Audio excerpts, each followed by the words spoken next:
참 예수님, 반갑습니다. 네, 우리 시작기도 바치고 강의 시작하도록 하겠습니다. 성부와 성자와 성령의 이름으로 아멘. 인생이란 채우는 일과 비우는 일이다. 지식과 정보로 머리를 채우고 사랑으로 가슴을 채운다. 꿈을 채우고 지갑을 채우고 집을 채운다. 그러나 인생이란 비우는 것이 더 중요하다. 다른 사람들의 생각을 받아들이려면 머리를 비워야 한다. 욕심이 지나치지 않으려면 마음을 비워야 하고, 다른 사람에게 베풀려면 지갑을 비워야 한다. 잘 비우는 사람만이 잘 채울 수 있고 기쁨과 보람으로 가득 찬 인생을 살아갈 수 있다. 아멘. 영광이 성부와 성자와 성령께 성부와 성자와 성령의 이름으로 아멘. 예, 제가 작년에 아프리카 잠비아 무프리나라는 지역을 다녀왔습니다. 이곳은 인구가 15,000명인데 에이즈 환자가 1,600명이에요. 여러분들 요새 에볼라 그러는데 에볼라는 뭐 많이 걸려야 지금 한 10만 명 걸리는데 전 세계 에이즈 환자가 몇 명이냐면 3,500만 명이에요. 물론 이제 에이즈는 어느 정도 정복했다고 보는데 어쨌든 아프리카는 아직도 에이즈 환자가 굉장히 많아요. 그 한 15,000명 사는데 인구가 한 1,600명이 에이즈에 걸려 있는 거예요. 그래서 수녀님들이, 그것도 우리나라 수녀님들이 이 에이즈 걸린 아이들이에요. 뭐 나이 먹은 사람은 이미 죽었고 에이즈 걸린 아이들 이렇게 약도 대주고 영양제도 대주고 그럽니다.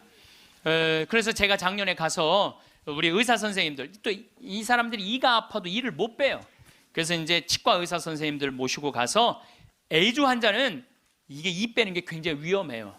막 이렇게 이 날카로운 뭐 치과 도구가 이렇게 찔리면 안 되는데, 작년에도 그런 위험이 있었는데 올해 간 선생님이 저 수원에서 치과하는 우리 열심한 교우 선생님이 해다 찔렸어요.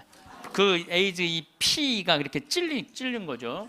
그래서 어쨌든 이제 뭐 의사 선생님들 모시고 와갖고 이도 빼주고 에이즈 아이들 영양제도 좀 대주고, 그러니까 엄마가 또 빨리 죽으니까 애들 그 고아 아이들이 많은 거야. 근데 얘네들도 에이즈에 걸려갖고 나오는 거예요. 근데 얘네들이 5kg가 넘어야지 약을 먹는데 5kg가 안 돼. 3kg밖에 안 되는 거예요. 그래서 분유를 먹이면요 일주일 만에 얘네들이 5kg가 돼요. 그리고 그 금방 쑥쑥 몸무게가 늘어요.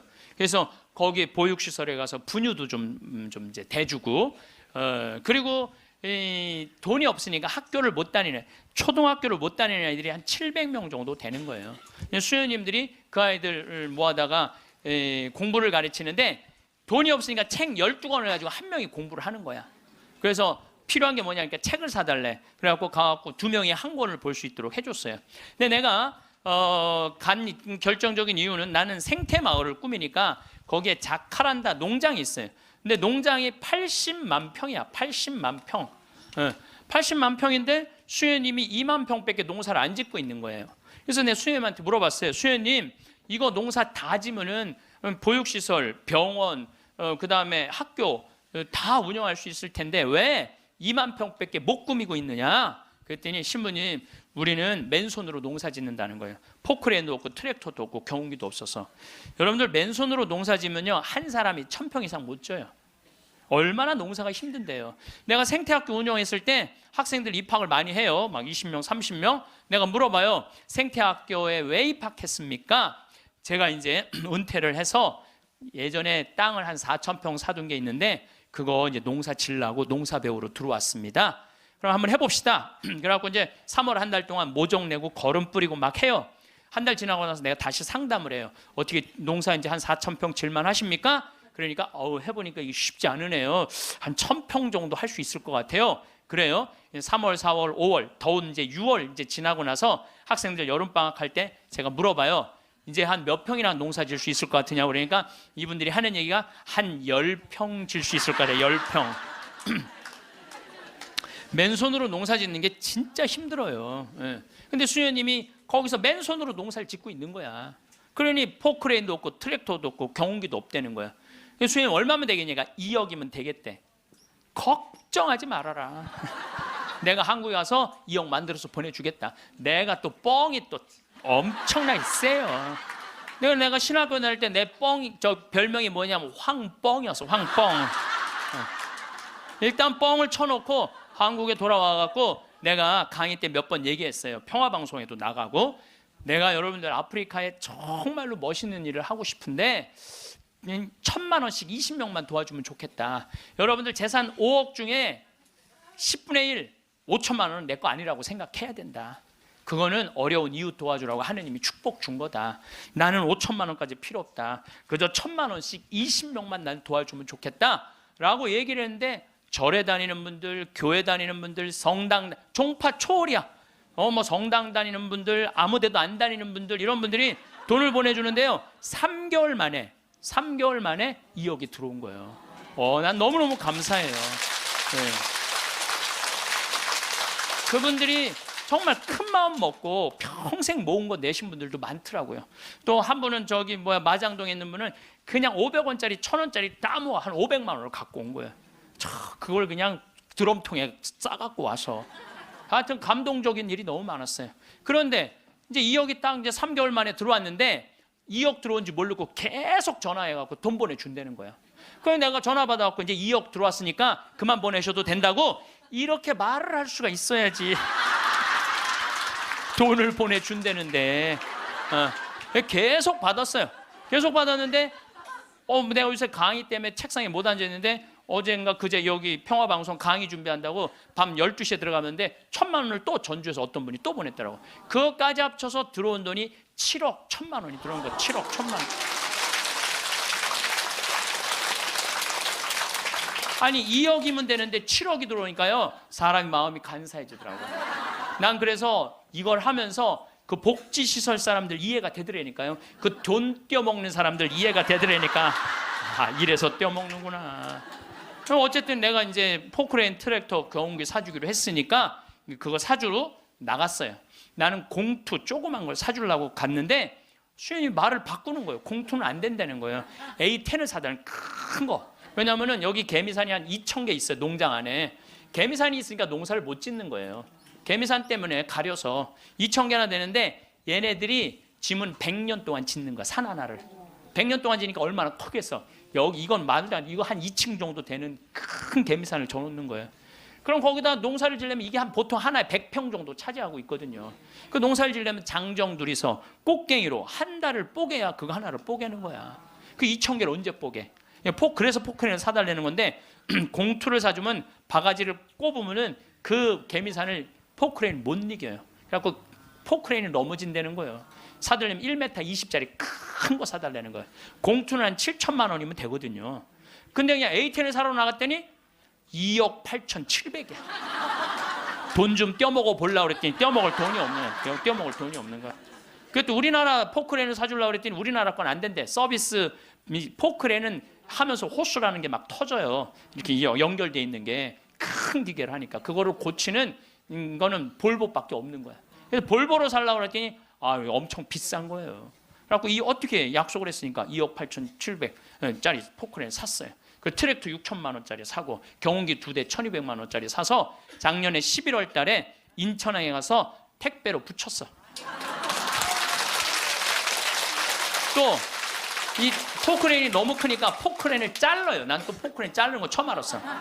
포크레인을 잘라갖고 컨테이너 2대 나눠서 보낸 거야. 기술자를 보내갖고 붙이는 기술자도 보내고. 근데 여러분들 포크레인하고 트랙터만 보내면 걔네들이 알아서 일해요? 기술자도 따라가야 되네.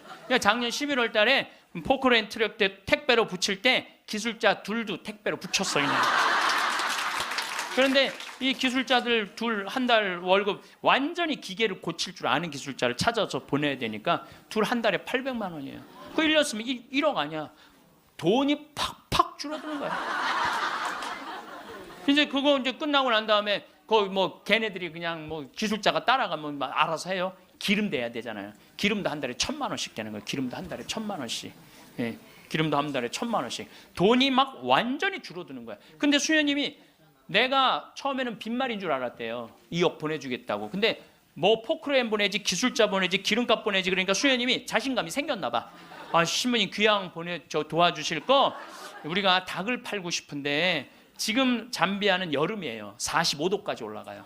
그러니까 보통 1시간 거리에 닭을 못 파는 거야, 상하니까.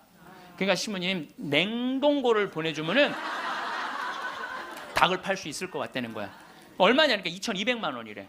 뭐 2,000이면 돈도 아니지만 1억씩 막 나가는데 걱정하지 말아라, 내가 보내주겠다. 내가 보내줬어요. 냉동고를 보내줬더니 수녀님이 너무 신난다는 거예요. 왜 신나냐 그러니까 한 마리도 못 팔던 닭을 한 달에 1,200마리씩 판다는 거예요. 1,200마리씩. 그런데 수녀님이 또 전화를 해서 신부님 문제가 생겼다는 거야. 무슨 문제가 생겼냐니까 닭을 너무 많이 팔다 보니까 닭장이 모자라네. 닭장이. 닭장 줘달래, 닭장. 그래서 얼마면 되냐 그러니까 1억이면 된대. 좋다. 이제 들어온 돈이 다 나가게 생긴 거 이제. 좋다. 닭장 줘주겠다. 그래서 작년에 이제 벽돌 찍는 기계, 닭털 뽑는 기계 다 보내줘서. 그래갖고 이번 여름에 대학생들 20명을 데리고 가서 닭장을 줘주고 왔어요. 내가 이번에 우리 대학생들 20명을 데려와서 너무너무 놀랐어요. 왜냐하면 엄마들이 얘네들 문제 있어서 얘네들 고생시킨다고 보냈는데 걔네들이 가서 일하는 걸 보는데요, 너무 잘하는 거예요. 너무 즐겁게. 그러니까 걔네들은 다 내가 보니까 몸으로 살 놈들을 머리로 살라고 그러니까 걔네들이 힘든, 몸으로 사냐 얼마나 너무너무. 그래서 얘네들이 닭장 다 지어주고 닦아놓은 땅이 10만 평이야. 10만 평. 야, 나는 이번에 정말 감동받았어요. 그리고 이제 아줌마 3명이 따라갔어요. 한 70명이 지원을 했어요. 20명 데려가야 되는데 뭐 70대, 60대, 50대, 40대, 20대만 싹 뽑고 나머지는 다 이제 제하고 60대 아줌마 3만 모시고 갔어요. 지원한 분들. 왜 모시고 갔겠어요? 밥 해주는 거. 밥 해주는 거. 근데 그 3분도 음식을 너무너무 맛있게 잘하더라고요. 하여튼 이번에 근데 이제 그것만 한다고 되는 게 아니잖아요. 그 닭장은 기술이 필요하거든요. 그래서 이제 우리 생태마을에 그 집을 져주는 신자도 아니야. 그냥 산적같이 수염 이렇게 막 이런 사람한테, 그 김 사장한테 당신 내가 한 달 월급 줄 테니 아프리카에서 닭장 져주고 오는데 기술자가 필요하니까 가서 닭장지로 가자. 그랬더니 이분이 하는 말이 신부님 무슨 말을 그렇게 하느냐고. 나도 저 친구들도 저렇게 한 달 봉사로 가는데 나도 가서 돈 안 받고 자원으로 하겠다는 거야. 그러니까 예수님이 주님 주님 한다고 다 천국에 가는 게 아니다. 내 말을 실천하는 사람이라야 천국에 간다는 말. 나 그 김 사장을 보면서 그런 생각이 들더라고요. 가서 그러니까 이번 여름에 저도 이제 가서 싹 져주고 왔어요. 그랬더니 수녀님이 신부님 도대체 우리한테 왜 이러는 거냐는 거예요. 나 그 수녀님들 본 적이 없거든요. 근데 작년에 내가 가서 그 수녀님들을 보고 감동을 받은 거예요. 왜? 수녀님 10분이 잠비아에 가서 16년 동안 한국 수녀님들이 그들을 위해서 사는 거야. 그냥 뭐 샤워를 한번 하려고 그러면 물도 안 나와요. 그리고 여러분들 잠비아가 더운 게 아니에요. 6, 7월 달은요 추워요. 파카 입고 다녀야 돼요. 털옷 입고 다녀야 돼. 근데 샤워를 한번 해보려고 그러면 물이 그냥 나오다가 그냥 비는 물에 같이 떨어져. 멈추고. 그렇게 불편한 데를 수녀님 10분이 16년 동안. 수녀님 38살 먹은 나탈리아라는 수녀님은 가자마자 말라리아 그래서 죽었어 또. 그냥 내가 무덤에 가봤더니 사진을 이렇게 해놨는데 예쁘게 생겼더라고 또. 참. 그러니까 옆에 동료 수녀님이 죽어가는데도 불구하고 이 수녀님들이 그들을 위해서 16년 동안 살았으니 이건 수녀님으로 안 보이는 거야. 작은 예수님으로 보이는 거야. 내가 이분들을 도와주지 않으면 나중에 큰 예수님한테 혼나겠다는 생각이 들더라고. 그래서 수녀님이 신부님 우리한테 도대체 왜 이러느냐고. 그러길래 내가 한마디 했어. 수녀님 무슨 말을 그렇게 섭섭하게 하느냐고. 같은 업종에서 일을 하면서 무슨 말을 이렇게 섭섭하게 하느냐고. 수녀님도 하느님이라고 나도 하느님이라는데 내가 수녀님 도와주는 거 당연한 거 아니냐고. 그랬더니 수녀님이 또 전화를 해서 신부님 추장이 만나진다는 거예요. 무슨 추장이 많냐. 아직도 잠비아는 추장이 많대요. 근데 추장 한 분이 천주교 신자 추장이래요. 거기는 한 20%가 천주교 신자들 잠비아는. 근데 그 추장이 땅이 6억 평이 있대. 6억 평이 있대. 6억 평이. 그래서 수녀님 좋은 일 한다고 500헥타를 준다는 거예요. 그러니까 우리나라 150만 평, 450만 제곱미터 엄청난 큰 걸 준다는 거예요. 신부님 이거 어떻게 할까요? 전화를 했어요. 수녀님 그거 일단 받아두라고 그거. 그랬더니 이 창설자 수녀님이 독일 수녀님인데 이 수녀님 날 직접 찾아오셨어요. 신부님, 다른 병원 운영하는 수녀님, 보육시설 운영하는 수녀님, 그 다음에 학교 운영하는 수녀님들은 일이 잘 진행이 되는 거예요. 근데 이 수녀님은 울고 다녔다는 거예요. 16년 동안. 땅이 한 면이 3.2km니까 어마어마하게 땅이 크더라고요. 80만 평이. 근데 이 넓은 거를 수녀님 무슨 재주로 해? 돈은 없지, 일은 하고 싶지, 16년 동안 울고 다녔다는 거예요. 근데 요즘 이 수녀님이 웃고 다닌다는. 그리고 친구 수녀들한테 이렇게 말한대요. 이것들아, 눈물로 씨 뿌리던 사람들이 기쁨으로 곡식을 거두리다, 이러고 다닌다는 거예요.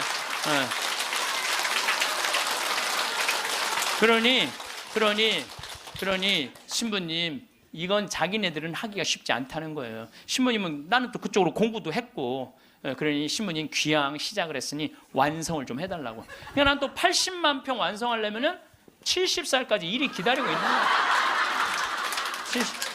난 아무리 살아도 아무 상관없어. 심심할 일이 없어. 심심할 일이. 이번 여름에는 이제 치과 의사 선생님들, 안과 의사 선생님을 모시고 왔는데, 이제 좀 젊은 분들이 가는데 안과 의사 선생님 대학병원에 과장님을 모시고 간 거야. 수술 도구까지 다 갖고, 내가 다 우리 후원하는 분들이 보내니까 치과 수술 도구, 안과 수술 도구 다 갖고 갔거든요. 근데 치과는 이제 작년에 갔으니까 환자들이 많은데, 안과는 사람들이 줄은 잔뜩 섰는데 무서운 거야. 이게 수술하면 누나를 빼는 건 줄 알고 누나를 빼는 건지. 백내장 환자가 많은데 그래갖고 그냥 들어왔다 나갔다 하는 거야. 그냥 수녀님들이 강제로 막 끌고 가, 해라고. 그래갖고 이제 이 백내장 수술을 해줬는데, 보통 그 사람들은 병원에 와도 고맙다고 안 그런대요. 근데 이 백내장 수술한 사람 매일 병원에 와서 고맙다고 그래. 눈알 빼는 줄 알았더니 눈알이 너무 잘 보이는 거야. 너무너무 잘 보이는 거야. 그래서 다른 과는 거기도 병원이 있는데, 안과, 치과 이거는 특수 직분이기 때문에 없대요. 근데 그분들이 그것 때문에 가장 고통을 겪는 거거든. 그래서 난 또 이제 의사 선생님들을 매년 모시고 가는 미안해갖고 내년에는 가지 말지 뭐 그랬더니, 신부님 빼놓고 우리끼리 올게요 그러더라고요. 그게 왜 그런가 했더니, 그 의사 선생님들이 스트레스가 많아요. 그 아주 환자들 불평 그거 다 받아내는 거 너무 스트레스가 많은 거야. 그런데 그 선생님들 마지막 날 저녁에 이제 항상 회의를 하거든요. 신부님, 내가 의대 다니면서 내가 막 라면 먹고 그래. 그러니까 바쁘니까 보람을 한 번도 못 느꼈대. 내가 이렇게 힘들게 공부한 보람을 여기 와서 느낀다는 거야. 그러니까 나는 내년에 안 가려고 그랬는데 자기네들끼리 간다는 거예요. 참, 그래서 내년에 나 어쩔 수 없이 또 가게 생겼어요. 내년 여름에.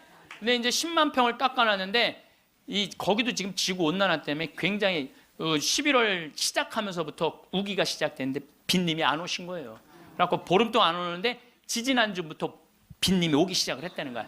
수녀님이 내가 이제 이양기라고 땅이 넓으니까 다 보내줬어요. 그 편지가 어제 왔어. 보니까 신부님 뿌렸는데 지금 비가 오시는데 옥수수가 대가 올라오기 시작한다는 10만 평에. 나는 그게 내 것도 아니고 그 프란치스코 전교 수녀회 건데도 나는 내 게 아니잖아요. 그게 그 수녀님들 도와주러 간 거니까. 그런데도 그거 생각하면 너무 행복해요. 이야, 난 정말 행복한 사람이구나. 너무너무 좋죠. 그러니까 이제 이 70살까지 나는 일이 기다리고 있는 사람이에요. 그러면 70살이 되면 이제 뭐를 해야 돼? 은퇴를 해야 돼요, 우리 신부들. 여러분들 70살이면 멀쩡한 나이예요.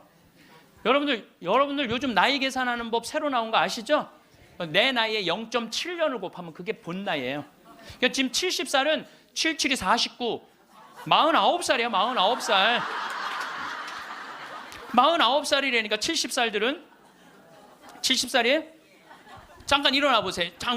미안하지만 일어나 보세요. 아니 괜찮아. 누가 70살이라고 그래? 49살이지. 49살이에요. 49살.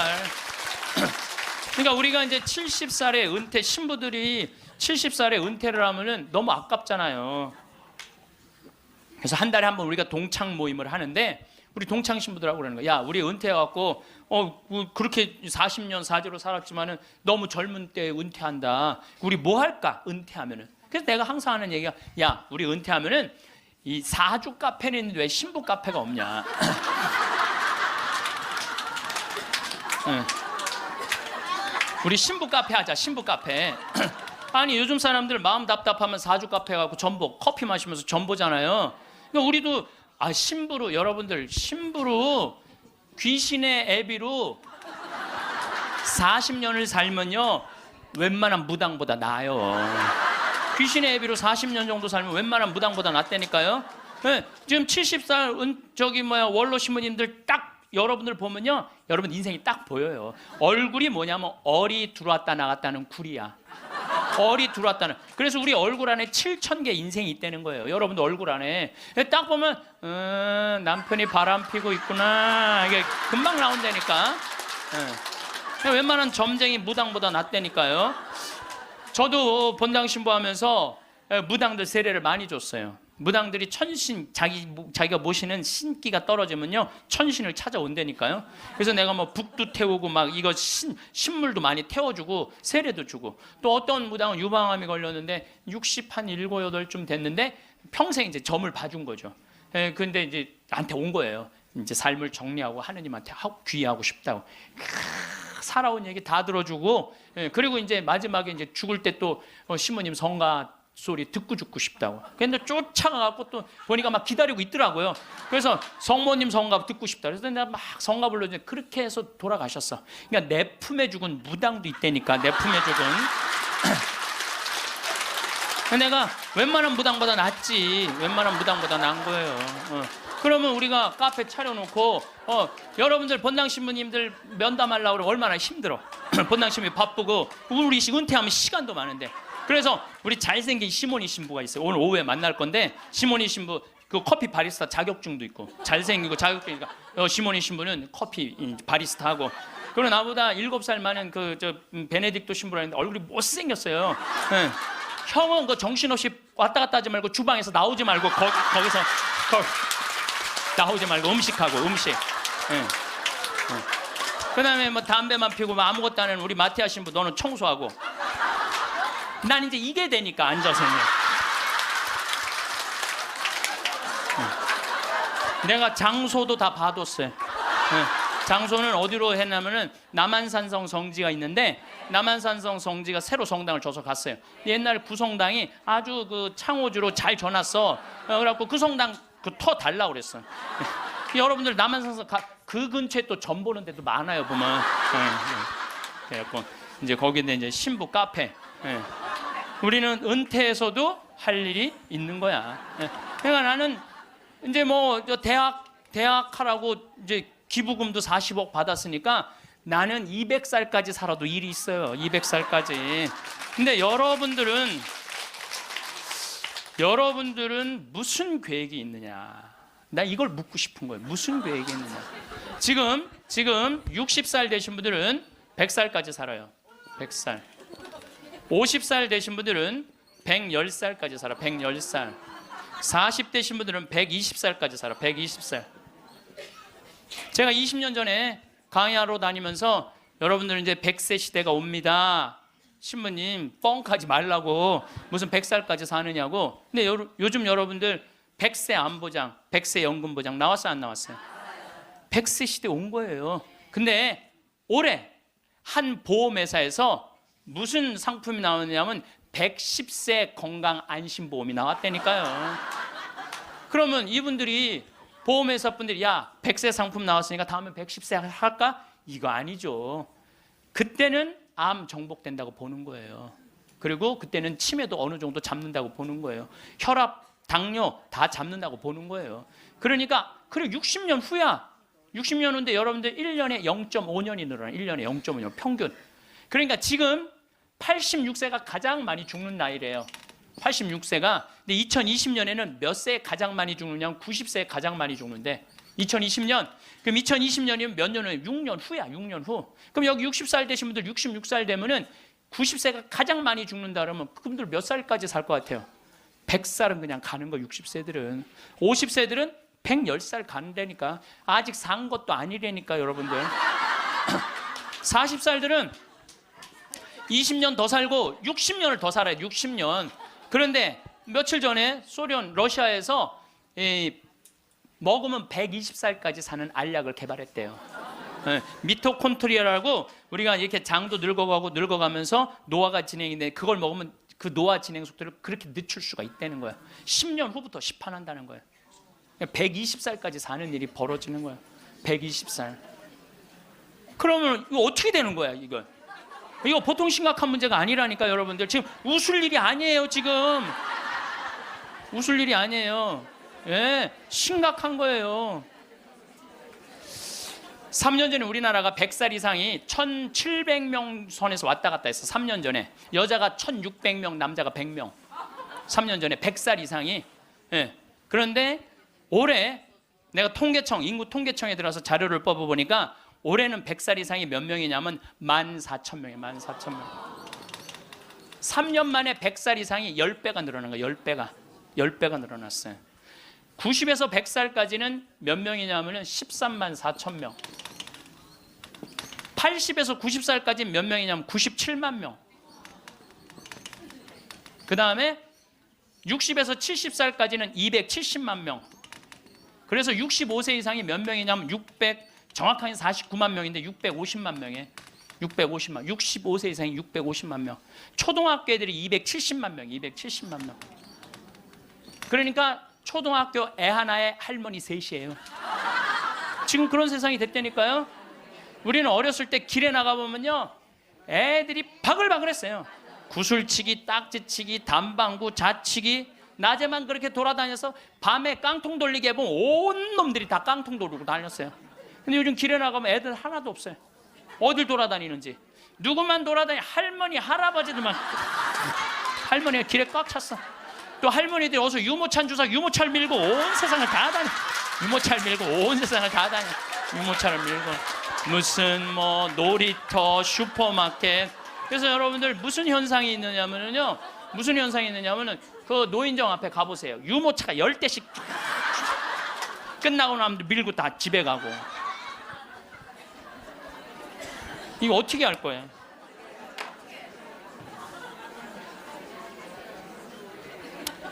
조선시대 왕들은 평균 연령이 조선시대 왕이 27명이었어요. 27명이 있었는데 평균 연령이 46.1세였어요. 왕들이 길게 살아야 46. 왕자고 공주들, 관리 잘한 왕들은 46.1세. 관리 잘 안 하고 왕자도 큰 왕자들 있잖아요. 왕 못된 왕자들. 그거 평균 나이는 36세야. 평민들은 조선시대 35세. 평균 나이 35세. 그때는요, 아무 문제가 없었어요. 그때는 35세. 그러니까 20살에 결혼을 해갖고 35세 주고 40이나 그러면요, 이땐 갈등도 하나도 없어. 20살에 결혼해갖고 3년 애 하나씩 낳으면은 한 7 낳다가 죽는 거야. 7명 낳다가 죽는 거예요. 그렇죠? 네. 삶의 계획이 뭐가 필요해? 그리고 막내는 놔놓고 누구한테 맡기느냐면 장남한테 맡기고 죽는 거예요. 네. 장남한테 맡기고 죽는 거예요. 네. 계획 세울 필요가 없어요. 근데 지금은 안 죽어. 이게 보통 심각한 문제가 아니에요. 이게 안 죽는 바람에 모든 문제가 다 생기는 거야. 안 죽는 바람에. 여러분 요즘 연금 얘기 참 많이 나오죠? 연금 공무원들이 20년 의무로 내면은 그 다음부터는 받아 먹을 수 있는 거예요. 그럼 20년 냈으면은 20년만 받아 먹어야지. 120살까지는 몇 년 받아 먹을 것 같아요? 60년 받아 먹는 60년. 여러분들 나라 망할 것 같아요? 안 망할 것 같아요? 망하게 돼 있어요. 이거는 불보듯 뻔한 거예요. 그리스, 스페인 그래서 망한 거예요. 그래갖고 좀 나라 이제 자식들을 위해서 좀 후손들을 위해서 연금 좀 깎자고 지금 국회에서 정부에서 그러는 거 아니에요? 계산 뻔히 나오니까 연금 깎자고 그랬더니 깎으려는 연금을 안 깎고 머리 깎고 안 된다고 그냥.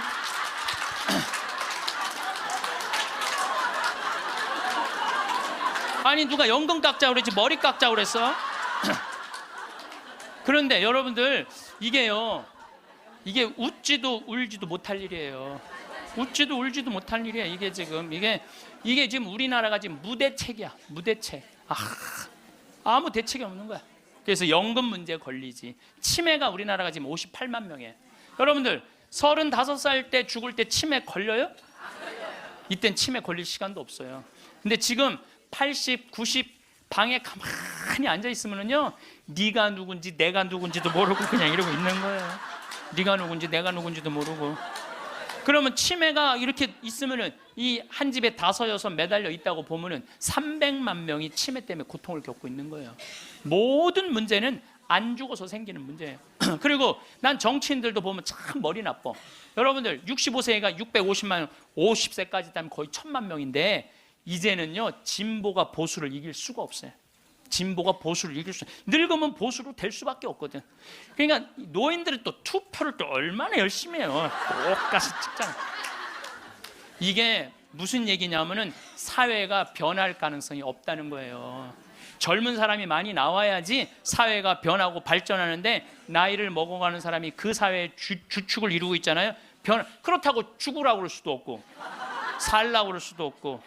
그러니까 결국은 누가 변해야 되냐면은 여러분들이 변해야 되는 거예요. 내가 삶을 어떻게 살아갈 것이냐, 이거 보통 생각해야 되는 거 아니에요. 그냥 진짜 웃을 일이 아니라니까요. 지금 여러분들 웃을 일이 아니에요.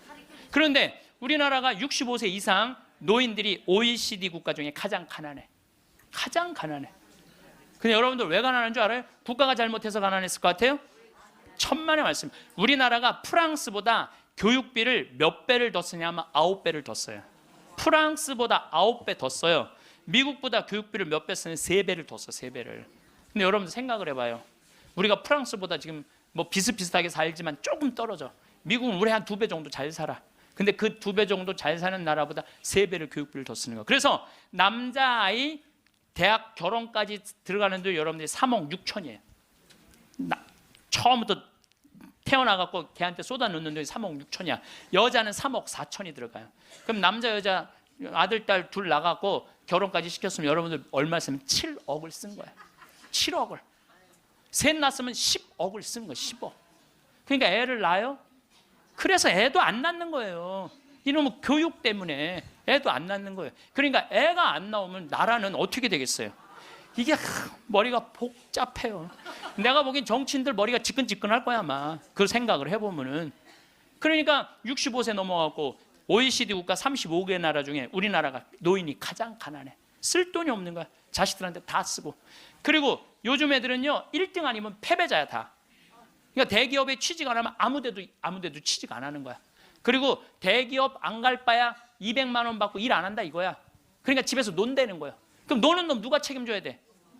부모가 아니 어제도 저녁 먹으면서 들은 얘기인데 엄마 아빠가 다 교직이래. 그래서 연금이 700만 원 정도 나온대요. 그렇게 친구 중에 제일 연금이 많이 나온대. 상전 밥 한 번, 술 한 번을 안 낸다는 거야. 친구들이 막 욕을 한다는 거야. 너는 이 새끼야 밥 한 번 안 사냐. 그렇게 연금이 많은데, 근데 한 친구한테 술 한 번 하자 그러면서 울면서 그러더래요. 애들이 둘 다 명문대학을 나왔는데 대기업 몇 번 보내 떨어지더니 집에서 놀고 있다는 거야. 걔네들 생활비로 600만 원을 대준다는 거야. 자기가. 그 자기네들이 100만 원을 가지고 쓴다는 거. 100만 원을 가지고. 그러니까 친구들 뭐 사주고 싶어도 사줄 수가 없다는 거예요. 100만 원 갖고 생활해야 되니까. 이게 지금 대한민국이 지금 정신이 나가도 한참 나간 거예요. 보통 문제가 아니라니까요. 안 죽어서 문제, 애들 일 안 해서 문제, 애 안 낳아서 문제. 참 큰 문제야. 그러니까 여러분들은 내가 어떻게 살아갈 것인가, 이 계획을 잘 세우셔야 돼요. 잘 세우셔야 돼. 예. 또 이 나이를 먹어갖고 어떤 문제가 있느냐면은 70세 드신 분들, 이 경제적인 문제가 지금 가장 심각한 문제고, 또 하나는 무기력증에 빠져요. 사는 게 재미가 하나도 없어. 돈이 있어야지 어디 돌아다니까. 돈이 있어야지. 돈도 없고 돌아다니지도 않지. 집에 하루 종일 있는 거야. 집에 하루 종일 있으니까 생전 웃을 일이 없네. 하루 종일 한 번도 안 웃어요. 보면은 한 번도 안 웃어요. 한 번도 안 웃으니까 남이 웃긴 얘기하면은 웃긴 웃어야 되는데 어떻게 웃어야 되는지 모르는 거야. 이 썩은 미소가 나오는 썩은 미소가. 한 번도 안 웃으니까 무기력증에 걸리는 거예요. 그러니까 70살 넘으면 웃기라도 해야 되는데 안 웃고 가만히 있으면 눈두덩 쳐져요, 안 쳐져? 눈두덩, 눈가 쳐지고 볼 쳐지고 입가 쳐지고. 소파에 앉아고 가만히 텔레비 보고 있으면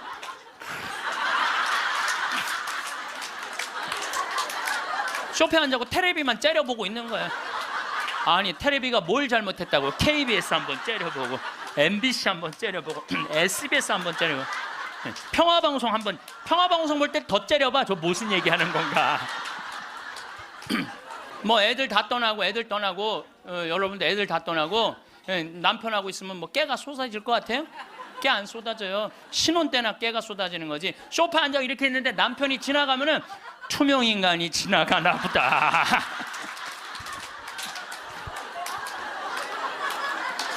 그 사는 게 재미가 하나도 없는 거예요. 그 어떤 신부님하고 수녀님이 눈보라를 맞아갖고 산을 가는데 헤매다가 오두막집을 발견한 거예요. 발견했는데 다행히 침대가 하나 있고 그 다음에 침낭이 있는 거야. 담요는 이제 바닥 옆에 있고. 그래서 신부님이 수녀님 침대가 하나밖에 없으니까 나는 남자니까 수녀님은 침대에서 주무시고 나는 침낭에서 자겠다고. 그래갖고 이제 이렇게 이제 겨우 이제 그 어른 몸을 녹이고 신부님이 침낭에 이렇게 자꾸로 올리고 잘라 그러는데 수녀님이 신부님 저 너무 추워요 그러는 거예요. 그래갖고 신부님 어떻게 해? 자꾸를 열고 다시 나가갖고 담요를 하나 이제 갔다가 이제 수녀님 덮어줬어. 수녀님 이제 따뜻할 거라고. 그래갖고 이제 다시 이제 들어와갖고 이제 침낭을 딱 이렇게 해갖고 좀 잠을 막 들어갈 때 수녀님이 신부님 저 정말 추워요 그러는 거예요. 짜증이 나는데 어떻게 해? 남자인데. 그래갖고 다시 이걸 열고 다시 담요를 하나 수녀님 수녀님 진짜 이제 따뜻할 거라고. 그래갖고 이제 겨우 잠을 일어나. 신부님 저 정말 추워요 그러는 거예요. 신부님이 딱 일어나서 수녀님 사실은 여기 우리 둘밖에 없다. 아무도 우리 둘이 있는 거 모른다. 그러니까 수녀님 우리 부부처럼 오늘 밤을 좀 지내자. 그랬더니 수녀님 좋아요 그랬어요. 수녀님이 좋아요. 그래가 좋아요. 그래서 그럼 부부처럼 하는데 내가 지금부터 말을 좀 하겠다. 수녀님 그 수녀님 말을 내가 빼겠다. 당신 자꾸 짜증나게 할 거야? 그 빌어먹을 담요 당신이 갖다 덮어. 나 잠 좀 자게 나도 좀. 여러분들 부부가 이게 다정하게 이렇게 살다가 늙으면 좋은데 서로 맨날 짜증이 나느니 뭐 지겹대는 이런 소리 하면은요 늙어서 한 집에 살아도요 있으나 많아요. 있으나 많아야. 하루 종일 혼자 텔레비. 이제 저녁에 며느리가 어머니 식사하세요. 방문 땅땅 두들겼는데 또 이 시어머니 또 전기세 또 불은 깜깜하게 꺼놓고 째려보던 눈빛 그대로 파란 텔레비 불빛에 밥 먹으라고 이렇게 째려보면요 며느리가 심장이 땅땅 떨어지는 거예요. 사람은요 눈꼬리가 올라가지 이쁜 거야. 입꼬리가 올라가지 이쁜 거예요. 그래서 젊은 사람이 웃을 때 시원한 게 눈꼬리가 올라가고 입꼬리가 올라가서 시원한 거예요. 내가 이렇게 젊은 사람은 눈에 확 띄어요. 눈꼬리 쫙 올라가고 입꼬리 올라가서. 또 나한테 강의 들어오면 그냥 와. 신부님한테 온다고 연필로 막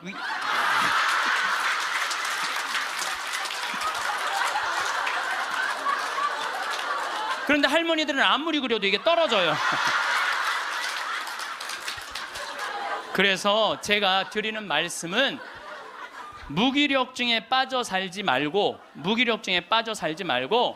해만 뜨면 집을 나가라는 거예요. 내가 나이가 먹은 분들은요 무조건 해만 뜨면 집에 있으면 절대 안 돼요. 해만 뜨면 그리고 나이 70살 80살 넘어서 집을 나가주는 게 예의야. 예의. 집에 있으면 안 된다니까요. 그리고 가끔 1박 2일씩 사라져주는 것도 예의에. 사라져주는 거.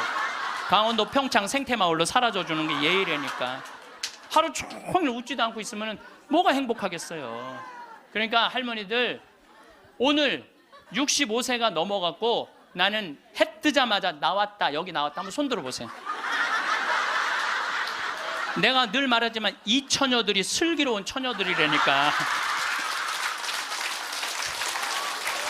이 처녀들이 슬기로운 처녀들인 거예요.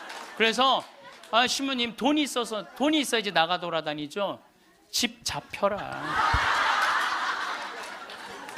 집을 잡혀라. 그래서 집 잡혀서 경복궁도 가고 덕수궁도 가고 온양온천도 가고 춘천도 가고 맛있는 것도 사 먹고 친구들하고 어울려서 평창 생태마을도 오고 돌아다닐 수 있을 때까지 돌아다니라는 거예요. 그래갖고 집 잡혀갖고 돌아다닐 수 있을 때까지 다니는 할머니들은 죽을 때 어떻게 죽는지 아세요? 아니에요. 그건 아니고 씩 웃고 죽는 것도 죽는 거지만은 돌아다닐 수 있을 때까지 돌아다니는 할머니들은 죽을 때 어떻게 죽느냐면 지쳐서 죽어요. 지쳐서.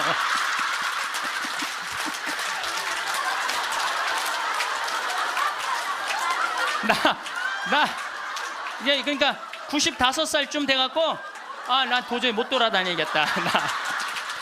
나 힘들어서 도저히 나 이제 가야 되겠다. 그러면서 씩 웃으면서 죽는 거 지쳐서. 근데 어떤 사람들이 사람을 미치게 만드느냐 하면 돈 쓰는 거 무서워갖고 뒷방에 가만히 앉아 있는 거예요. 뒷방에 가만히 앉아 있으면은 여러분들 그 다음에 허벅지에 근육이 풀려요. 허벅지에 근육이 풀리면 그 다음에 하는 일은 누워서 똥 싸는 거예요. 똥 싸는 거예요. 그 다음에 그 집에 할머니가 똥을 싸기 시작하면 그 집은 기쁨은 다 사라지는 거예요.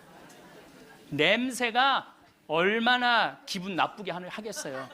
본인도 괴롭지만 그걸 옆에서 지켜보는 사람들. 그러니까 여러분들 자식을 위하는 거는요, 자식 걱정하는 게 아니에요. 자식을 위하는 건 내가 마지막까지 죽기 직전까지 내 발로 화장실 가주는 게 정말 자식을 위하는 거예요. 그러니까 마지막까지 화장실을 가주기 위해서는 뭐 해야 돼? 운동해야 된다. 운동. 제가 말씀드리는 거 운동. 네, 운동. 여러분들 2살 때 자랑스러운 게 뭔지 알아요? 똥오줌 가르는 거예요. 2살 때 자랑스러운 건 똥오줌 가르는 거예요. 3살 때 자랑스러운 건 뭐냐면 이가 나는 게 자랑스러운 거예요. 그렇죠? 12살 때 자랑스러운 건 뭐냐면 또래 친구가 있는 게 자랑스러운 거야. 그때 엄마 아빠 필요 없어. 또래 애들이랑 막 뛰어놀고 다녀. 18살 때 자랑스러운 건 운전을 할 줄 아는 게 자랑스러운 거예요. 20살 때 20대 때 자랑스러운 건 애인이 있는 게 자랑스러운 거예요. 애인이 있는 게 35살 때 자랑스러운 건 돈을 버는 게 자랑스러운 거예요. 50살 때 자랑스러운 건 뭐가 자랑스러운? 돈이 많은 게 자랑스러워요. 60살 때 자랑스러운 건 뭐가 자랑스러운지 알아? 애인이 있는 게 자랑스러워. 그때도 애인이 있어. 자랑스러운 거예요. 70세 때 자랑스러운 건 뭔지? 운전을 할 줄 아는 게 자랑스러워. 75살에 자랑스러운 건 같이 여행 다닐 친구가 있는 거, 같이 밥 먹을 수 있는 친구가 있는 게 자랑스러워요. 80세 때 자랑스러운 건 뭔지 아세요? 이가 남아있는 게 자랑스러워. 이가 남아있는 게. 85세 자랑스러운 게 뭔지 알아요? 똥오줌을 가릴 줄 아는 게 자랑스러운 거예요. 85이 돼서도 내가 똥오줌을 가릴 수 있다. 그건 자식들한테 최고의 선물이에요. 그래서 뭐를 하라? 운동을 해라. 이 운동 얘기부터는 다음에 내가 강의를 여러분들한테 하도록 하겠습니다. 마침 기도 바치겠습니다. 성부와 성자와 성령의 이름으로. 큰 재산은 소심한 사람에게 걸맞지 않다. 집에서 말씀입니다.